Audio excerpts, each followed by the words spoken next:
పిత పుత్ర పవిత్రాత్మ నామమున ఆమేన్. ఈరోజు మే 9వ తారీఖు. యోహాను సువార్త 6వ అధ్యాయము 52వ వచనము నుండి 59వ వచనం వరకు.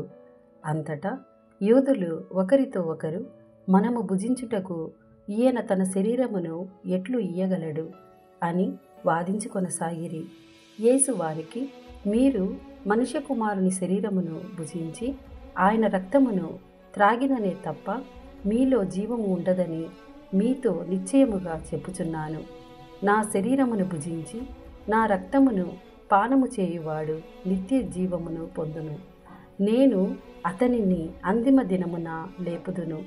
ఏలయనా నా శరీరము నిజమైన ఆహారము, నా రక్తము నిజమైన పానము. నా శరీరమును భుజించి నా రక్తమును పానము చేయువాడు నా యందును, నేను వాని యందును ఉందును. జీవము గల తండ్రి నన్ను పంపెను. నేను తండ్రి మూలమున జీవించుచున్నాను.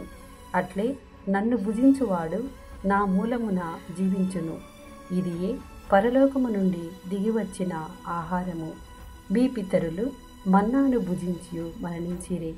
అటుల కాక ఈ ఆహారమును భుజించువాడు ఎల్లప్పుడూ జీవించును అని సమాధానం ఇచ్చెను. ఆయన కఫర్నాము ప్రార్థనా మందిరమున బోధించుచు ఈ విషయములు చెప్పెను. ఇది ప్రభుని వాక్కు.